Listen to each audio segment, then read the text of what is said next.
नमस्कार फॅमिली, आज आपण बनवूया मोमोज। सर्वप्रथम मैदा चाळून घ्यायचा, त्यात गरम तेल टाकायचं, त्याला चांगलं मिक्स करायचे, नमक टाकायचा,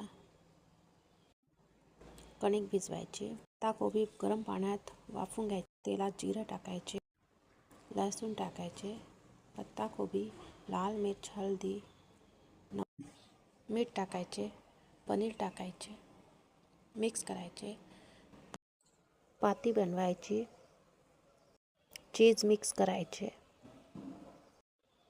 चांगले परतून घ्यायचे, पातीवर मिश्रण टाकावे, त्याचे मोमोज तयार करावेत। अशा प्रकारे मिश्रण भरून सर्व मोमोज तयार करावेत। कुकरच्या डब्यात तेल लावून तयार केलेले मोमोज ठेवून कुकरमध्ये वाफवावेत।